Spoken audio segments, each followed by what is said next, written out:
Hello, everyone. We are ready to start. It's already 5 o'clock. Let me check out our YouTube channel and see how we're doing. Perfect. We have many people watching early. Great. Okay, so we are going to start today by introducing our guest speaker, Jeff Macovena. It's a great honor to have you here and in our third day of workshops. I am really excited for today's topic, and people were very excited yesterday too. They're really looking forward for it. Also, remember that this is a series of workshops that we are having this week.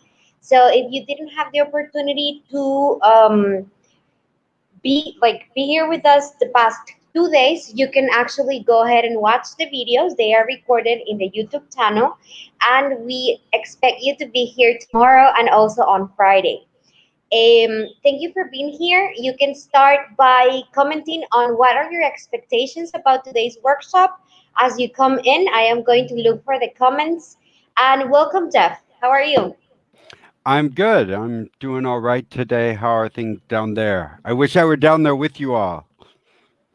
Very good. It's a sunny day. I wish I was at the beach. It's a very Same. good and nice day today. Nice, nice. Well, shall we get started then? All right. Let's start with just kind of understanding what we mean by social media and social media in education. Obviously, you'll recognize most of these icons here on the left. You can see Facebook, Twitter, Instagram, YouTube, Google Plus. This must be an old image because that's not around anymore, and some of these others. And there are some new ones that have popped up since then. I also want to kind of expand on this and bring in WhatsApp as well, which we'll do a little bit later in the presentation. But first, I want to talk about what I mean by social media in education and why it can be beneficial using it. So, for starters, by using social media, you have infinite examples of authentic language, meaning these aren't just examples that are in the textbooks that you're using or the worksheets that you've had for years. You have real examples used in real ways. Sometimes as teachers that can be difficult for us because we know that it might not be correct in the way that we think it should be, or maybe grammatically it should be, or the word might be used in a way that we haven't taught them or that we don't think is very common. But it's important for our students to get exposed to this very early on in their learning so that they understand that language is always changing, language is ever in use in different ways, and we want them to become comfortable with that from the very beginning. So we want to use social media as a way to have infinite examples, meaning there's no limit to the number of examples that we have.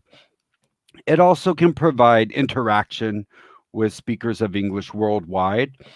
Uh, People often think about talking with people from the United States or from Australia or the United Kingdom or South Africa, these places where native speakers tend to live. But English is spoken by more non native speakers than it is spoken by native speakers of English. So that's very important to understand that we want our students to see English as it's actually spoken in the world and to see something written by someone and be able to understand it, even if it's not exactly the way they were taught to use it and whatnot.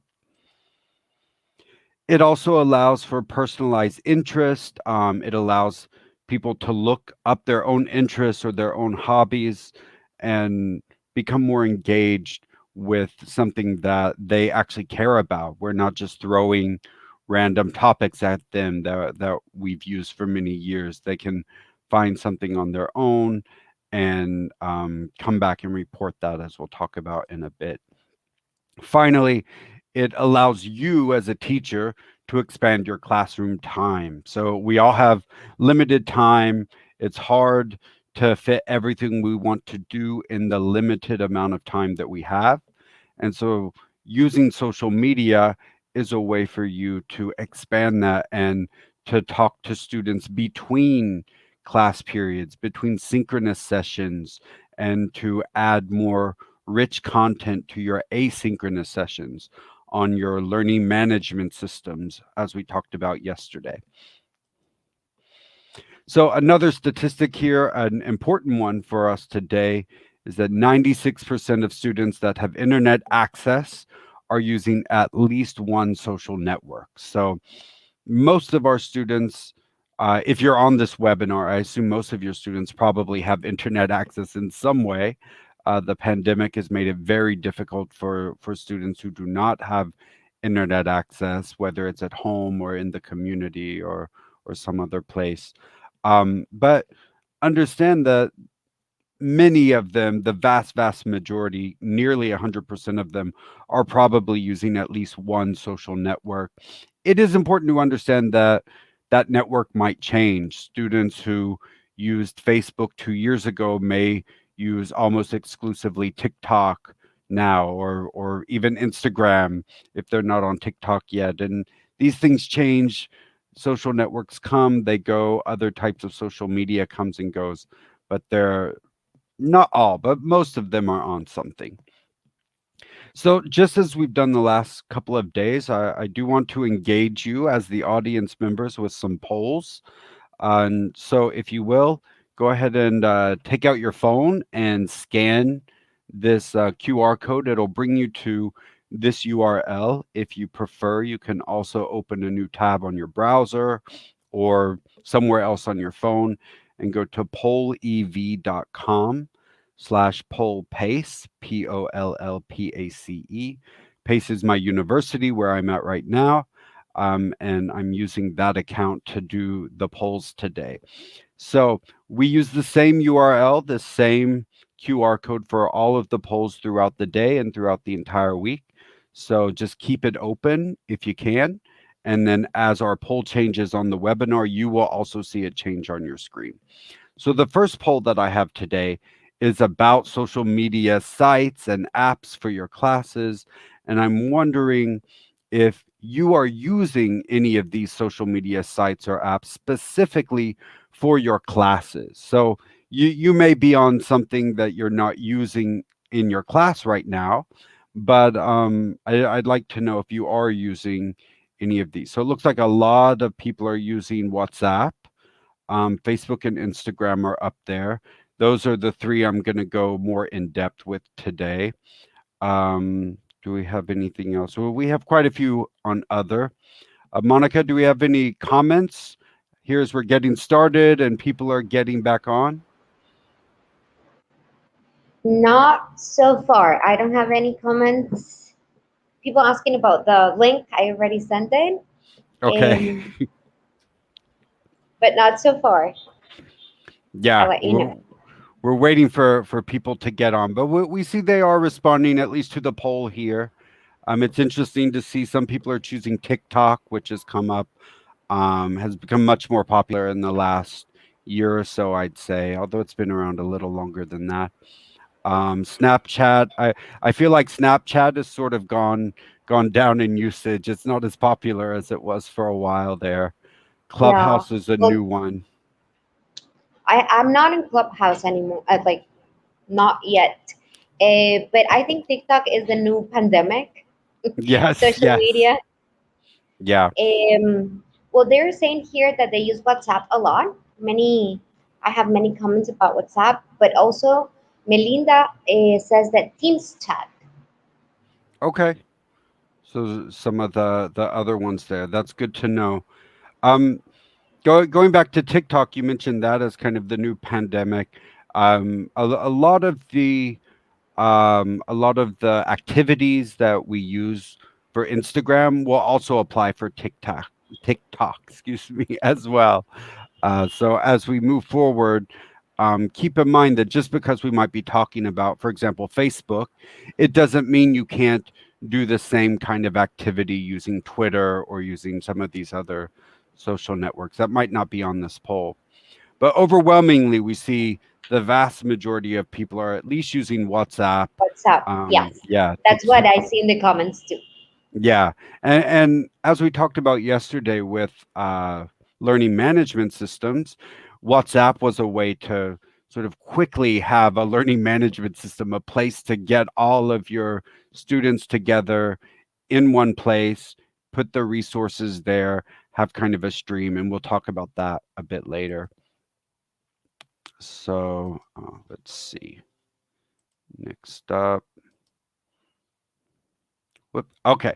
So I want to talk about examples of language here. We're going to talk about Facebook, things that you can do on Facebook, but also things, that some of the same types of activities could be used on other networks.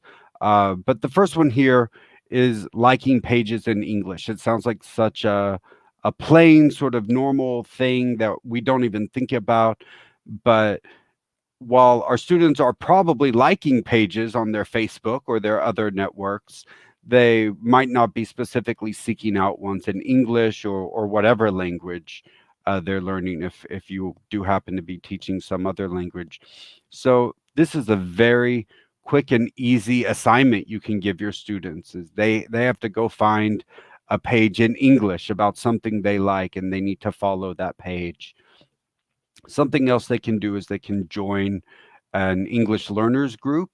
There are groups that are specific to learners of English, and I don't recommend those alone. I like to use those in conjunction with groups and pages of interests or subjects so that it's not just people learning English, because then the focus is really on the language, whereas we want the language to come out of whatever their other interests are.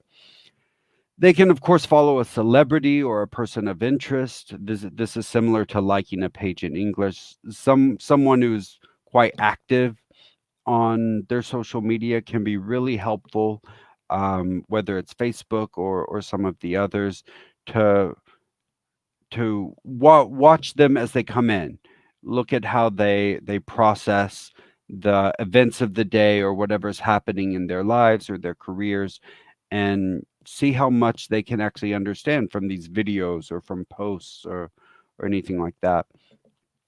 In addition to joining an English learners group, we can have our students find a group for their own hobby or interest.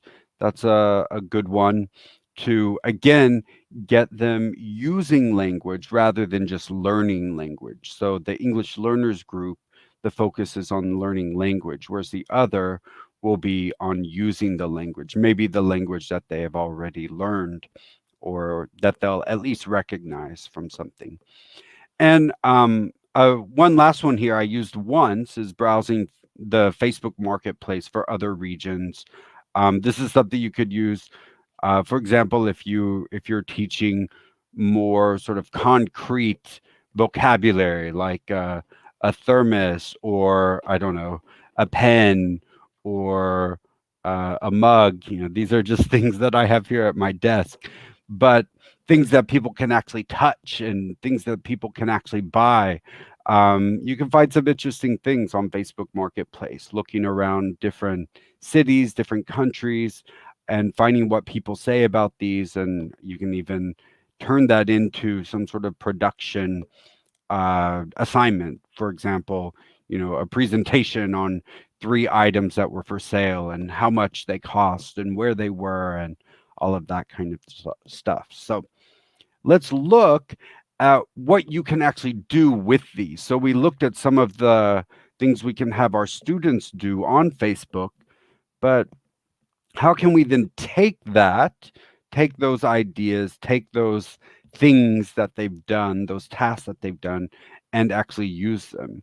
So, one way we can do that is to create an assignment requiring students to find information. So, if you think about all of those suggestions in the previous slide, think of those as ways for students to find information, to find examples, to look up whether it's topics, words, looking up grammar structures, whatever it is that you're trying to teach them, whatever your outcomes are for that unit. you can have them looking that up using Facebook or other social media as their resource, their place to go to find real language, actually language in use in real time. And we'll have an example of that next. What one of those assignments has looked like for me for one of my classes. But you can alter it, maybe take that and do something with your students based on their level and your outcomes.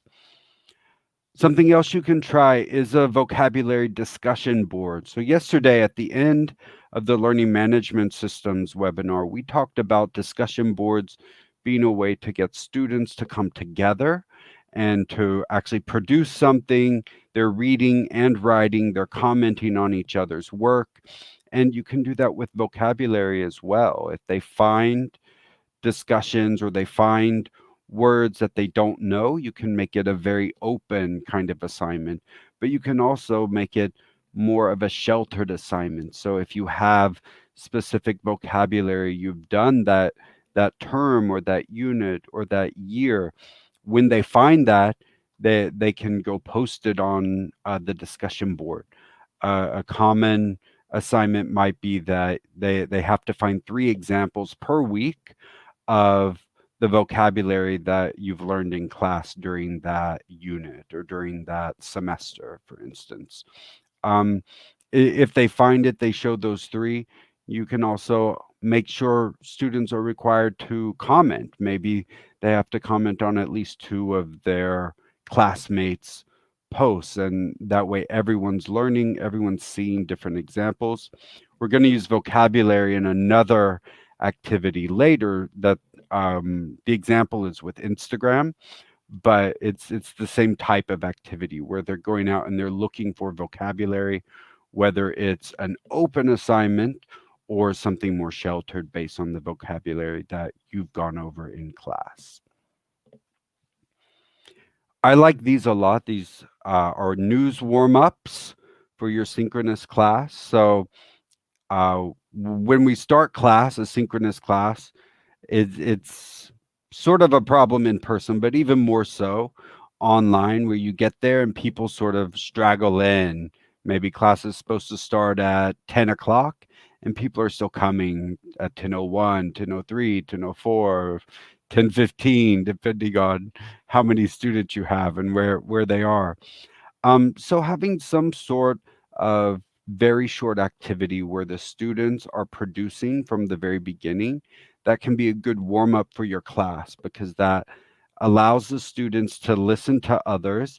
It forces them to go look up information. Maybe you want them to present something they've seen, some news from Facebook. And I don't mean news as in the latest political coverage. I mean anything that's happening that people are talking about that is trending if we're talking about Twitter, but even Facebook. And they need to look it up. They need to learn about it, and then they just talk about it for 2 minutes. 2 minutes is a good time period for a warm up on a synchronous class. You don't have to have every student do it. You can randomly call on them, or you can assign days. You might assign 3 or 4 students per day to do it. And this allows them to get in some practice. It allows listening practice for the other students. And perhaps even more importantly for us is it gives other students time to get on while we're still waiting for everything to get going and get moving in the class so that you're not presenting any information that they're missing. Also, mini presentations that are bringing together the vocabulary and the marketplace. I mentioned this on the other slide, but this is very good for even beginner and intermediate students. I've used this for A2 level students, which is kind of a high beginner level. Um, and it was useful. It was something they enjoyed. It was something they did very short, 5-minute presentations, just talking about what they found, where it was, who was selling it, when it ended or when it was put up, kind of those question words we often think about, and we'll see that in a second here with creating an assignment. But just thinking about ways that you can get students to look at what they've seen on social media, to have a purpose as they go out into social media. We don't want just endless scrolling. We don't want doom scrolling, as we call it. What we want is for the students to have a purpose when they go out to find information or to seek out information.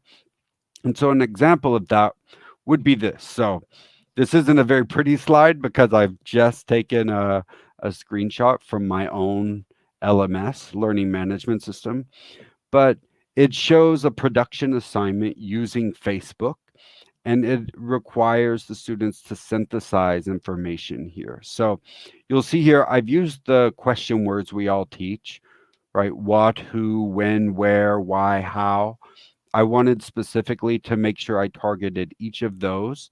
So it's requiring them to find different information.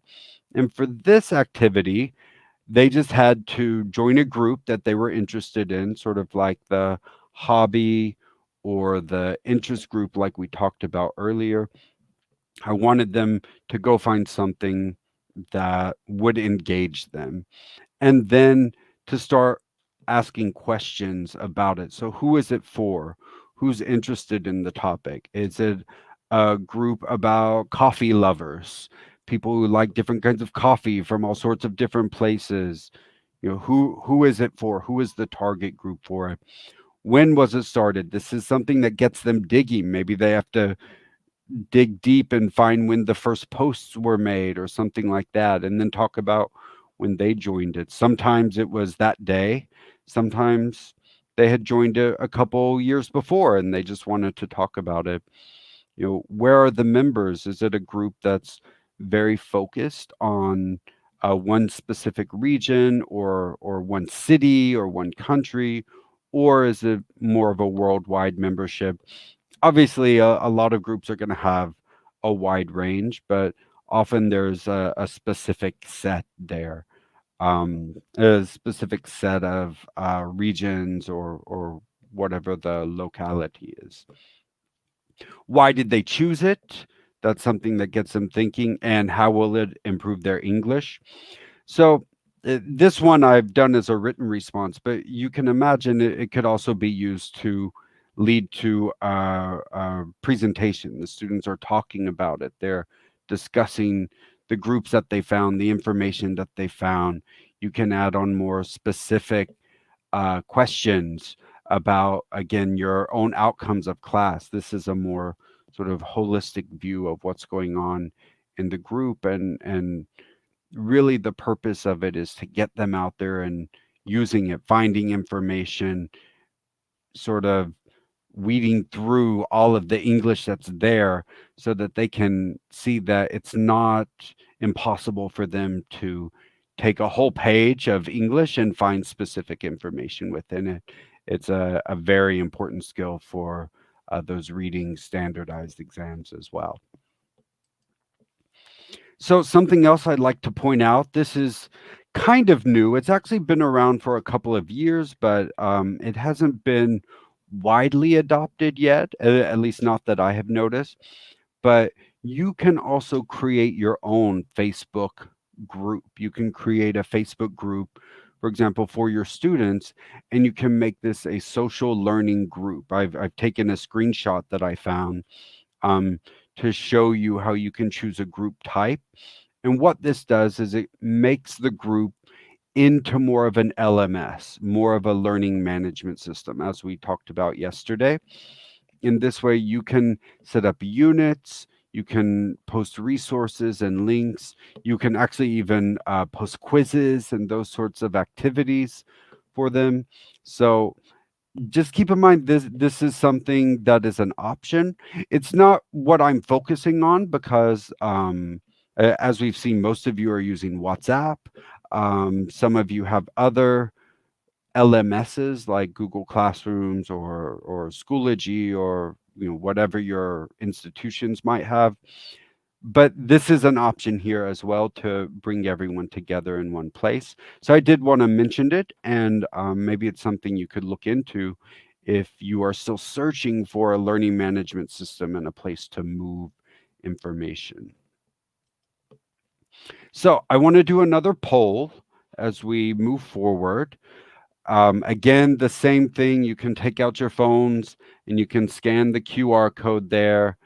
We have the same URL, pollev.com/pollpace.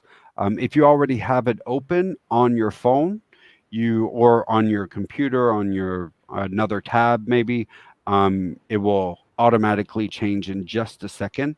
I just want to make sure everyone has a chance to scan it. So, Monica, have we had any other questions or comments as we've talked about Facebook?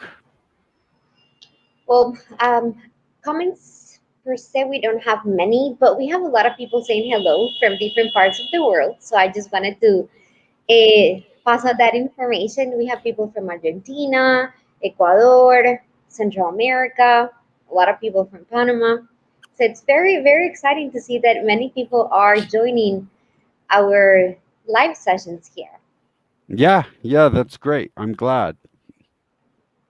I'll have to do our map again and make it bigger to see where everyone's coming from, like we did the first day.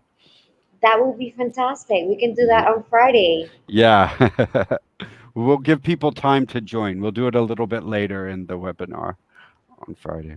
Okay, so I put up our poll, so maybe we'll start getting some responses. I've just switched it over, so we'll see what they say. I wanted to do the word cloud again because that was a very popular one yesterday, the word cloud. And basically, what you do is you go on the poll, and I've asked you just to say one word about how you feel about social media for education. So the way a word cloud works, it does it all automatically. I'm not doing anything here, but it will take the words that are there, and if multiple people write the same word, it makes that word bigger. So you start to see uh, what are the most common responses, and if a lot of people don't write it, it's just a little bit smaller. Very good. Thank you, Jeff. People were really asking about how did you created them. So I think they are going to use it in their classes. I also use Menti. I don't know if you have used it before, which is also free. Menti.com. Okay, no, it does it do the same thing like this? Yes. So at least they have two new tools now. Okay, sounds good. Yeah, there are so many tools out now. It can be overwhelming sometimes even to find them all.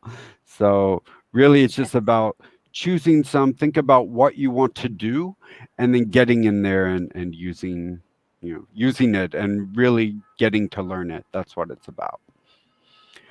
So let's see, what are some of the most common feelings we're getting today? I see excited. That seems to be the biggest one. Yeah, you have many very a lot of good comments, interesting, interested, but you also have their overwhelmed, Yeah, which yeah, seems a little overwhelmed. bit And big too. it can be. It can definitely be overwhelming. And everything we talk about this week, it's important to understand that we're not presenting all of this thinking you should go implement everything tomorrow. You kind of take it in slowly and try one or two things as you go through. It might be over the next 6 months that you incorporate three or four things. It doesn't all have to be immediate. And all of these tasks that I do, these assignments and activities, I certainly didn't start them all in the same day or even the same semester or year. They're all things I've done slowly over time and have built up. So no one expects you to have to do everything. Yes. There's an interesting comment that I can relate to that look things are looking better now that it when they did before at the beginning of the pandemic.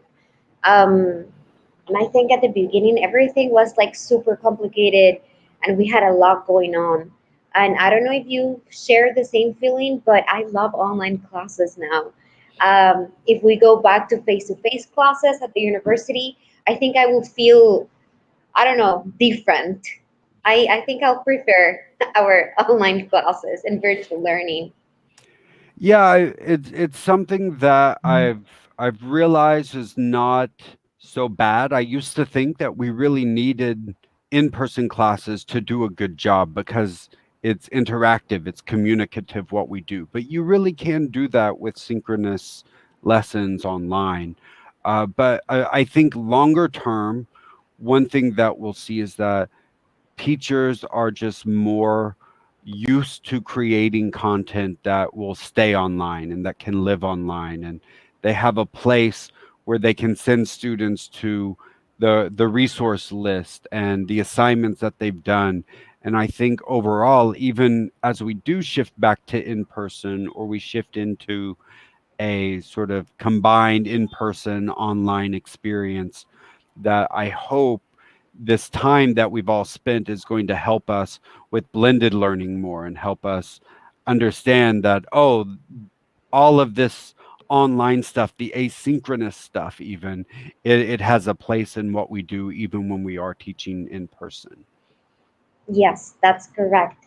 I'm going to just close the comment section. They're saying that it's interesting, exciting, challenging, and they are asking me again for Mentimeter. So you can use poll, the ones that we use here, pollev.com, and you can use Mentimeter. I put it in the YouTube comments, so people were asking me about that too. Okay. But thank Yeah. you, Jeff. You can continue. Yeah. And as I said yesterday and the day before, this one, PollEv or polleverywhere.com, it is free if you have up to 40 people responding. So for most of our classes, it's enough. Definitely. Let me move this. All right.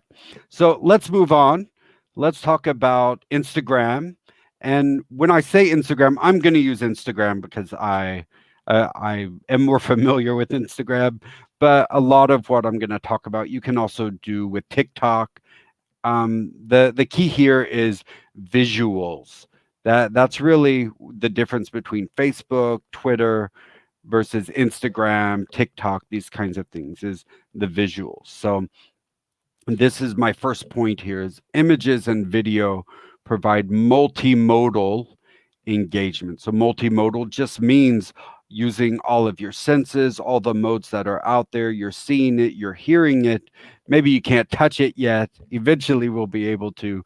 You can read it, you can then respond with writing, you can respond by creating your own video comment. All of these things make it multimodal. And the more multimodal the interactions are, the better your students are going to remember and the more they're going to get out of that. In the same way that we can all read a paragraph and remember some amount of it, and we can watch a video about the same thing and probably even remember more, it's like that with students as well. So Instagram and TikTok are just two examples of providing that multimodal aspect, more images, more videos and stuff like that. It can also add more student choice to the matter. I discussed this with Facebook groups, for instance, letting them choose what they're interested in. But it's the same on here on Instagram and TikTok. And, the algorithms are going to eventually start showing them the things that most interest them, the things that they've interacted with and that they've liked and whatnot. So they're gonna start to see the things that interest them, and that helps student choice as long as you are willing to kind of step back a little bit as a teacher and let that process take place. It's very appealing sometimes to keep everyone in little boxes and say, this is the vocabulary we're using, this is the level of reading we're using, this is the level of listening we're using, and try to keep them there so we can make sure they succeed. But even if they're going a bit above that, if it's something they're interested in, they might get more out of it than what we can even provide. It also can increase their receptive skills. So through reading, through listening, through watching the videos, watching everything sort of coming at them, it really does help their skills. And I'm sure you as teachers have noticed that students who spent their younger years watching English movies, or maybe they were lucky enough to have a satellite dish or some kind of other streaming television coming in, they often are much more fluent in their language, in second languages such as English, and it's because of the receptive skills that are coming in. They're taking in more of that, and the more they can take in the target language for this in English, the more they're going to be able to flip that and then produce it. So keep that in mind when you're assigning things on Instagram, TikTok. It does encourage engagement outside of the course as well. You're making them think about your class, about your outcomes, about English, even when they're off doing things on their own time, when they're opening apps and spending time just scrolling at home. You're making them think about what you want them to think about, which is the language that you're going for. So an example here that I want to talk about is the Instagram Living Dictionary. I'm giving credit to this to my friend and one of my teachers. Her name is Shaylin, and you can actually see her Instagram there. Shay Teaches, and there are examples here of a hashtag, so you can see lots of examples of this. But what we've talked about up until now is using social media as a place to find information, to get information, to synthesize information that we receive, more receptive skills. And the production aspect, the flip side of that, we did with like that writing assignment I mentioned, or I talked about doing presentations or something like that. What Shaylin has done here is she's flipped it back and now has the students producing something using the Instagram platform. So this is an Instagram Living Dictionary. So what is an Instagram Living Dictionary? What does it mean? So basically, the students find a word or a phrase that they're unfamiliar with and they research it. They look it up on dictionaries, on online. They're looking up different examples of it. They're looking up different uses, all kinds of information. Again, you can make this kind of a wide net where students are looking up anything that they don't recognize. Sometimes that can be a little daunting because they'll find words that are very obscure, words that you might not even know very well, that I might not know very well. But that's okay as well. It depends what the level of your students is and what you want them to get out of this. You can also narrow it down and again say it has to be examples of words that we've gone over this year or this semester, words that are part of our target outcomes. But regardless, they find those unfamiliar words or those vocabulary words, and then they create an Instagram video post with the word and its meaning. So this post here, I've just taken a screenshot of it, but you can see the word she used in her example was alienating. So they're just taking a video of that, showing the word in context where they found it, and then they are speaking in the video. They're not just writing, they're not typing, they're actually having to speak as well. So using, again, another one of those skills that can often be forgotten, especially in online and blended learning. So they're using that and they're stating what the definition of the word is, how to use it, any information they might find about it. And then as well, classmates can respond, and perhaps you say the classmates have to try to use that word in their own sentence. They have to create their own sentence, or maybe if it's a much higher level word, much higher level vocabulary, maybe you have them go find another example of that word somewhere. This is a very open assignment. It's something that you can do at all levels. This is a little bit higher level, obviously, but if you look at the hashtag there, which is hashtag W100 AUIS S21. So, what does that hashtag mean? It doesn't matter what your hashtag is. The point here was she wanted to have a unique hashtag. She wanted all of her students to use one hashtag that she could click on and she could quickly see all of their responses, all of their answers. She can very quickly see who did what and look at all of the responses to each of the words. And so hashtags are a way of doing this without exposing that to the wider sort of world out there. And if students don't feel comfortable with this, they can always make a second account. They can make a second account that they set as private, but they allow the teacher to see it and they allow their classmates to see it. And then only those people who are allowed to see that will see that hashtag when it comes up. So this is just an example of something you can do actually on Instagram as well. So I hope you'll think about this and think about ways that you might be able to use social media and to use these platforms for production as well, not just for the receptive skills, but for sending it out there as well, producing, writing, and in this case, even speaking. So next, I want to talk about WhatsApp. I know that was a big question going forward. Even back on Monday, we had a question about it. As we saw in our poll, that was one of the main things that people were using.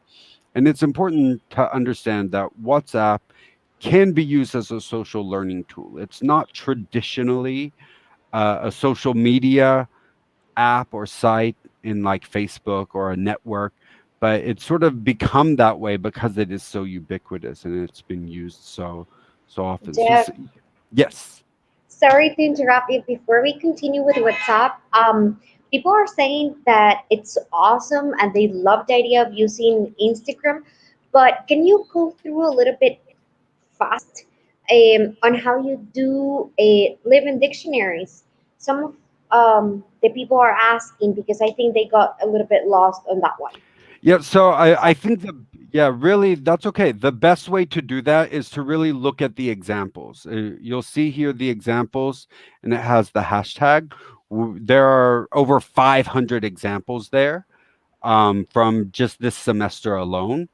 And I have the kind of step by step, finding the word or phrase that they're unfamiliar with, creating the video, showing that, and saying what the meaning is, and having classmates respond. That's kind of the step by step. But the best way to really see it is to look at a lot of examples. So if you go, for example, to Perfect. Instagram, yeah, you can look up, you can type that in, that kind of weird hashtag there that's meant to be very unique. You can type that in, Yes.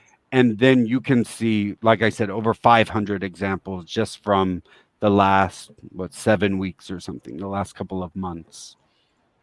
I am going to send that hashtag into the YouTube channel so you can just Okay. copy paste it right to the Yeah, audience. Thank that'd you be very great. much, Jeff. You can continue. Yeah, no problem. I'm glad you said something so you can add it in there. So, as I was saying, we have WhatsApp as a social learning tool. I wanted to really give time for this because this was a lot of people were asking about. So, what are some of the benefits of using WhatsApp as a social learning tool? So, we can stay connected between meetings. We talked earlier a little bit about extending the class time, and that's what this can do. We can stay connected, and whether those meetings are online, maybe you're using Zoom or Hangouts, or if they are in person, you can still sort of extend that time by keeping in touch with them. The next point here is encourage daily use of English. We want them to use their English every day. And one way that we can do that is by keeping up with them and keeping on them, giving them resources, giving them a link every day that we want them to look at, even if it's just a funny video or the students are posting memes to your WhatsApp and whatnot. One thing that's very important, and I'm sure the reason why we had so many of you earlier in our poll, so many of you were utilizing the tools that students already know, meaning WhatsApp. You are utilizing WhatsApp because of that, because it is a tool that students already know and one that they're already using. So WhatsApp can be an emergency learning management system and resource list. And this is what we heard yesterday in our polls, and even on the first day. Some of our participants, some of our viewers like you, were using WhatsApp essentially for the same task that we would usually use some sort of learning management system for. It's a place where they put resources, a place where they keep in touch with their students, but these can be used together as well. You don't have to use one or the other. So I put a QR code here if you're interested. I'm going to just send some stuff out to the WhatsApp group later on. Well, we don't have a lot of time to do very much on there right now, but I did want to put that up and show you guys a few examples of what I'm about to talk about. For example, one tip I have is toggling your group settings. When you have a WhatsApp group, such as our blended learning workshop group, toggle the group settings. What do I mean by that? You have two options for your group settings. You could have only admins, meaning it's kind of a one-way announcement board to send resources, to send announcements, to send whatever you're sending out to your students. You can also set it to all participants, and this allows you to have a more collaborative WhatsApp group. This allows you to get information from the students as well instead of just sending it out. How often you toggle this, you change it, depends a lot on the size of your class. If you have 50 students in the class, you might not want to set it to all participants all the time because you might be constantly getting messages back and forth, and it might be too much for you and for them. If it's too overwhelming, the students aren't going to get as much out of it as they could. So that's why the only admin setting is there, so that most of the time you're sending information out to them, important information, sending out the links for the synchronous session, the resources, but sometimes you're getting it back. However, you can also create smaller groups, and that's important. You don't have to just have one big blended learning workshop group like we're looking at here. You can have smaller groups that maybe you put 4 or 5 students in, and you create the groups, and they're in there and they do their work. That's the group where they're actually responding, writing back and forth more often, and using their English on a daily basis. If you have a smaller class, maybe you don't need to do this. If you just have 8 or 10 students, it might be okay to just have one big group, but you're always able to create smaller groups as well. Remember, students can and probably should record daily voice messages in their small group. If you're creating a small group, you really want them to utilize that as much as possible. So, in the same way, you might have a big classroom and you have 5 different groups working together. You can have your kind of big classroom on WhatsApp, and you can create smaller groups. I recommend turning off notifications for those groups, but you can have them on there. And the students go on and maybe they send daily voice messages to the group. They say what they're doing, or they talk about something that they saw, maybe something they read on their Facebook or Instagram groups or posts or whatnot. The point is, the smaller the groups, the better they are able to talk and to produce more often. As you get more people in a group, as your group gets wider and your class gets wider, it reduces the amount of talk time and the amount of production time that they can do, and also that you can actually go through and read and give feedback on. This way, you can have them doing daily messages, but you don't have to listen to every single group every single day. You can have a set schedule for yourself. You could have a random kind of assignment where you are randomly going to listen to one group each day, things like that. The point is to get them using it, to get them producing. You can also, of course, send all resources for a synchronous class before you meet. I like this a lot. So often we have our synchronous classes and we're sending out files while we're doing it, whether it's on Zoom or Hangouts or Teams or whatever. We're sending files out because we don't have the same access that we had before where we could give them copies in class and all look at something together. We have to send it out. This is a way for you to send that out beforehand very quickly to the students and give them an opportunity to read through it. Some places even have restrictions. For example, at my university, I can't send files during my synchronous sessions.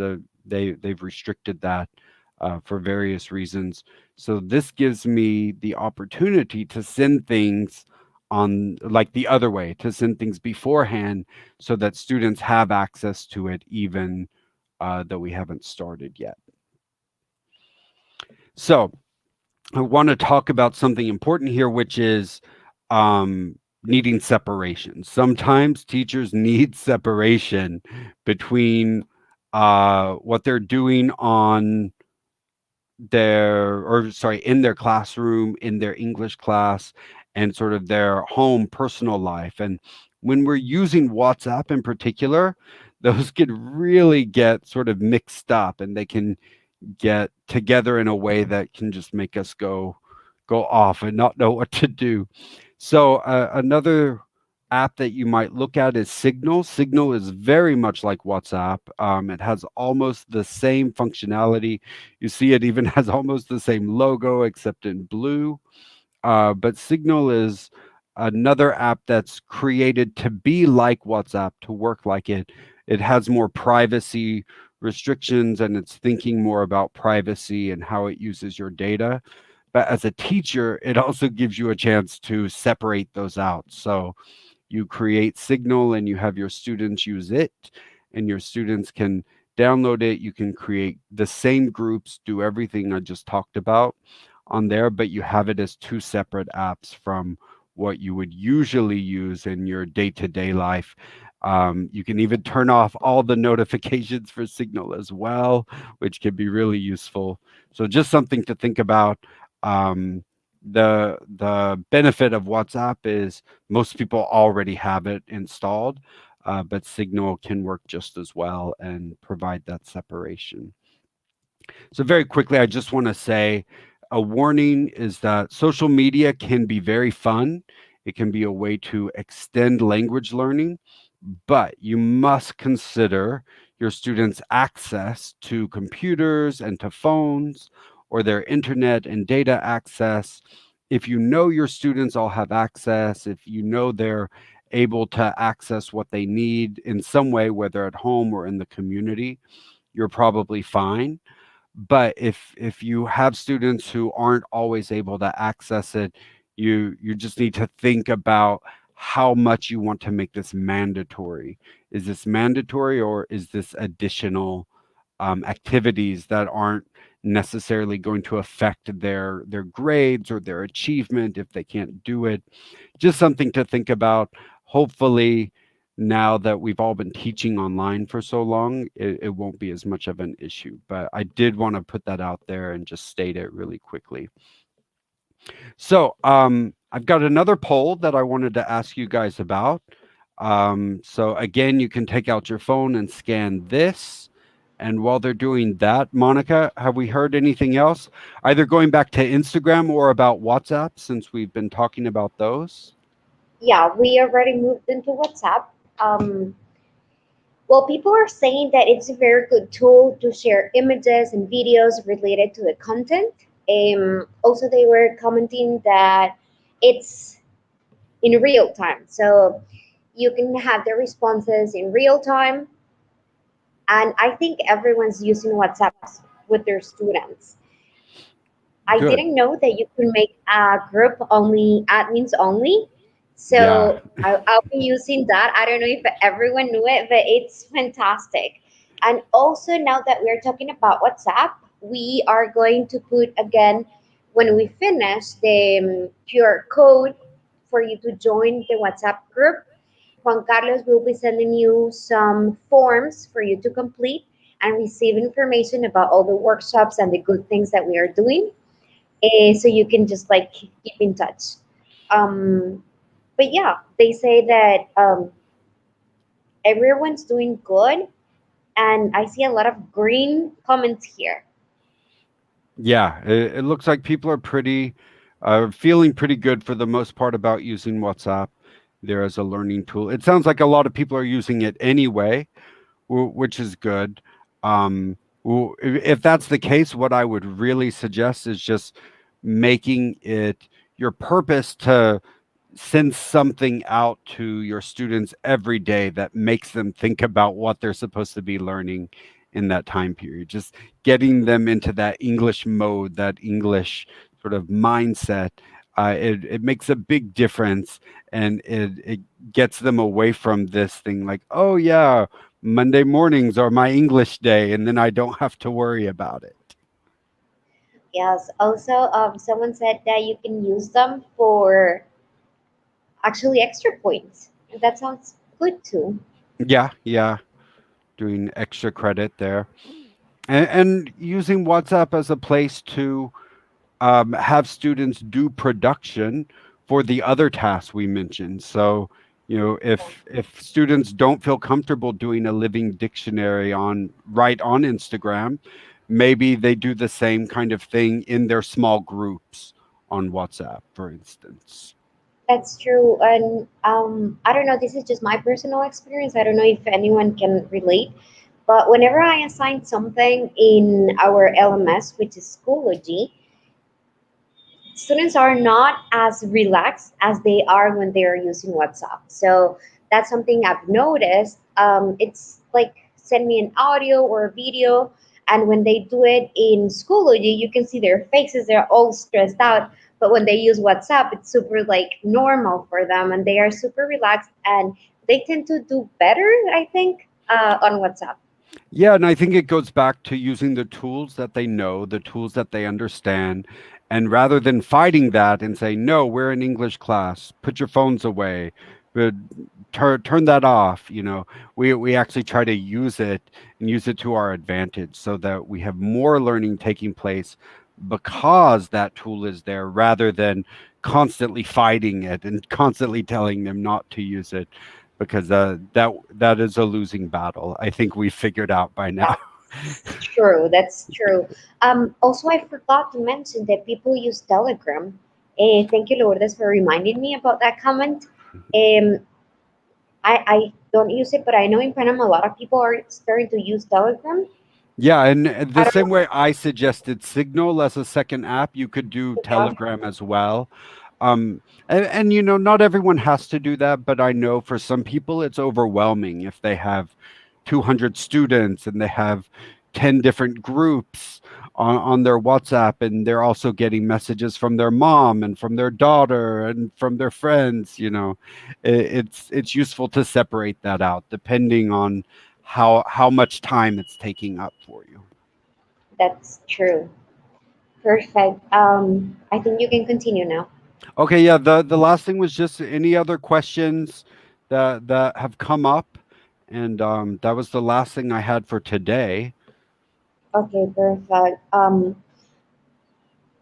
or We have comments as well, lag. of course.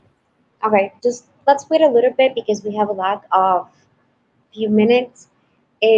Jeff, can I ask you to put the slide with the QR code again so people Oh, can for scan it the as, yeah, yeah, before we close? that one, yeah, for the Okay, so right WhatsApp group. now, good. So right now, everyone can just put your comments there. And this is the way to interact with Jeff. But also, if you can scan, you can do it with your camera or you can open your WhatsApp and do it there. And How do you? yeah, and we'll Okay, keep this group open. I'm gonna send some stuff off later, but hopefully even after this weekends, we'll be able to start a community that way. Right now, it's set to only admins to show you, but I'll toggle it sometimes. That's what I like to do. That's why I put it as my number one tip there because a lot of people don't realize you can do that. Yeah, I didn't know that. You have to teach me later how to do Yeah, it. I will. Okay. Yvonne is asking a really interesting question. I think she's teaching through WhatsApp. Many people in Panama, um, I don't know if you know, but many people were teaching through WhatsApp because there's a lot of students who don't have a computer or a very good access to technology. So she's Right. using the question that she's asking is how do you handle students' attendance through WhatsApp? I think that's a difficult one. Yeah, it's difficult mostly because it depends so much on the situation and whether students are supposed to be required to do that or not. And in my university, in my situation, we have different class types. So students can choose whether they're joining a class that has a required meeting time where I do track their attendance and I keep track of that, or if they're choosing one where all of their work that they have to do is asynchronous. And then I still always do some synchronous time, but it's not required for them. But if you don't have that, then it's so dependent on your own situation, and it's finding the balance there of like how strict do I want to be about attendance versus understanding if they can't come.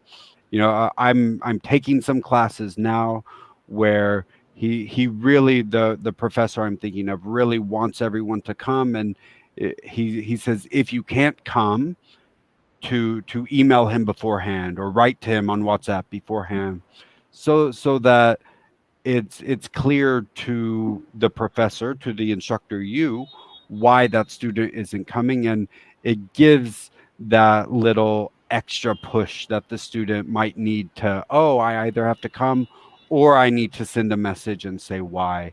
And it might keep them from just not showing up because they're playing video games or something like that. That's true. Well, another comment that I have here is that students, but also parents, love communicating through WhatsApp. And I Yeah, think that's true when you teach small kids. yeah, it And you definitely have is. a It's lot of definitely love. true. Yeah. People are sending lots of love here. Thanks for sharing. Sharing is caring. I think everyone liked your presentation. I see a lot of happy faces here. Good. Thank I'm you for all the glad. advices, all the tips, for an excellent presentation. Thanks a lot. Yeah, so I I think we're hope. ready to close that. Yeah, Can and you help me with the last slide? Yeah, perfect. yeah, there we go. So I was just gonna say, I hope that I've in choosing these activities on Facebook, Instagram, WhatsApp, I tried to differentiate them. So hopefully you can look at it and think, oh, I might not use Instagram, but I can use it on this, or I can try it in different ways. So hopefully you're able to take whatever's here and kind of think about it, change it in a way that works for your class. That's really what blended learning is all about. Perfect. Thank you very much. Thank you, everyone. My name, I didn't introduce myself. I'm sorry. People were saying that I did it. So, my name is Monica Leon. Thank you for being here. And on behalf of Panama TISO and the US Embassy, we thank everyone for your participation. You can always write comments on the comment section, and I will try to pass them on to Jeff. Also, please remember to share the WhatsApp group so we can send the links for you to just keep in contact with us. Thank you very much. And remember that we are going to be here tomorrow and on Friday. The recordings are already uploaded in the YouTube channel, and we will be live tomorrow and on Friday. Sharing is caring, so remember to share the link with your colleagues and coworkers. So thank you, Jeff, for an excellent workshop. Thank you. I'll see you guys tomorrow. See you guys tomorrow. Bye. Bye.